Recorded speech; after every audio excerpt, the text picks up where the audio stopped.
ကျွန်တော်တို့နေ့စဉ်အသုံးပြုနေတဲ့ Facebook ရဲ့တက်ဘာပုံမှာရှိနေတဲ့ဒီ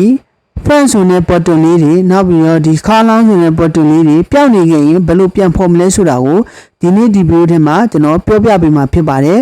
အားလုံးပဲမင်္ဂလာပါကျွန်တော်ရဲ့ YouTube channel ကနေပြန်လည်ကြိုဆိုလိုက်ပါတယ်ဒီနေ့ဒီဗီဒီယိုလေးကတော့ကျွန်တော်တို့နေ့စဉ်အသုံးပြုနေတဲ့ Facebook ပေါ်ကဒီတက်ဘာမှာရှိနေဒီမျိုးfriends ဆိုတဲ့ button လေးတွေဒီမျိုး notification column လေးပျောက်နေခဲ့ရင်ပြန်ဖော်မဲ့နည်းလမ်းလေးကိုကျွန်တော်ဒီဗီဒီယိုထဲမှာပြောပြပေးမှာဖြစ်ပါတယ်ဒါဆိုရင်ကျွန်တော်လည်းအတူလိုက်လုပ်ကြည့်ပါအခုကျွန်တော်ဖုန်းမှာဆိုရင်ဒီတက်ဘာပုံမှာfriends ဆိုတဲ့ button လေးကပျောက်နေတာပေါ့နော်အဲ့အလေးကိုကျွန်တော်ပြန်ဖော်ပြပါမယ်ဒီလို Facebook ထဲဝင်လိုက်ပေါ့နော်ဝင်ပြီးဆိုရင်တော့ဒီအပေါ်နောက်နာမှာရှိနေဒီ setting လေးကိုသွားပါမယ်ပြီးအပေါ်နာနည်းနည်းဆွဲလိုက်ပါဒီမှာ privacy and setting ဆိုတာရှိတယ်အဲ့အလေးချက်နှိပ်ပြလိုက်ပါပြီးတော့ဒီမှာ setting လေးကိုနှိပ်လိုက်ပေါ့နော်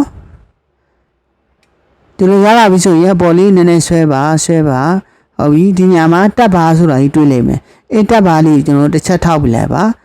ပြီးတော့ဒီမှာ custom တက်ဘာဆိုတာကြီးကိုတစ်ချက်နှိပ်ပြလိုက်ပါโอเคဒီလိုပေါ်လာပြီဆိုရင်ဒီညမှာကျွန်တော်တို့ဒီမှာ profile ဆိုတာလည်း auto ဖြစ်နေတယ် group ဆိုတာလည်း auto ဖြစ်နေတာပေါ့နော်အဲ့လိုမျိုး auto ဖြစ်နေမှာအသာလင်းသူက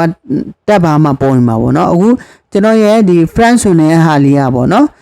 friends ဆိုတဲ့ button လေးကဒီမှာ hidden ဖြစ်နေရယ်နော် hidden ဖြစ်နေသူကတက်ဘာမှာသက်ပေါ်နေမှာမဟုတ်ပါဘူးအဲ့တော့ကျွန်တော်တက်ဘာမှာပေါ်စီခြင်းနေဆိုရင်ဒီ hidden နေရာမှာ auto ဖြစ်နေဖို့လိုတယ်ပေါ့နော်အဲ့တော့ကျွန်တော် auto ထားမှဆိုရင်ဒီ hidden လေးကိုတစ်ချက်နှိပ်လိုက်ပေါ့နော်နှိပ်ပြီးဆိုရင်ဒီမှာ auto လေးရှိတယ်အဲ့ auto လေးကိုတစ်ချက်နှိပ်ပြလိုက်ပါဟုတ်ပြီဒါဆိုရင်ဒီမှာသူ auto ဖြစ်သွားပြီပေါ့နော် auto ဖြစ်ပြီဆိုရင်ကိုယ့်ဖုန်းကိုကြည့်လိုက်ပါဒီနေရာမှာ hidden ဖြစ်နေနေဆိုရင်ပေါ့နော်အကောလုံးကိုကျွန်တော်တို့ auto ထားပြလိုက်ပါဟုတ်ပြီ auto ထားပြီဆိုရင်ဒါဆိုရင်သူတက်ဘာလေးမှာသူကတက်ပေါ်နေမှာပေါ့နော်ဒီ friends ဆိုတဲ့ button လေးကပြန်ပေါ်နေပါမယ်ပေါ်လားမပေါ်လားကိုကျွန်တော်တစ်ချက်သက်ရှိရအောင်ဘက်ကလုံးလေးနဲ့ပြန်ထွက်မယ်ဟုတ်ပြီဒါမှမပေါ်သေးဘူးမပေါ်သေးရင်ဘယ်လိုလုပ်ရမလဲဆိုရင်ဒီသူကဒီ refresh လည်းလုပ်မရအောင်နော် refresh လုပ်လည်းသူပေါ်မှာမဟုတ်ဘူးအဲ့တော့မပေါ်ဘူးဆိုရင်အဲ့လိုနှိပ်ပြီးဆိုရင်ဒီခလုတ်လေးပေါ့နော်ဒီမျိုးဒီခလုတ်လေးကိုအကြိုက်ဖိပါဒီခလုတ်လေးဒီလိုလုပ်လိုက်ပေါ့နော် Facebook ကိုအဲ့လိုလုပ်ပြီးဒါလေးကိုကျွန်တော်ရှင်းထုတ်လိုက်ပါ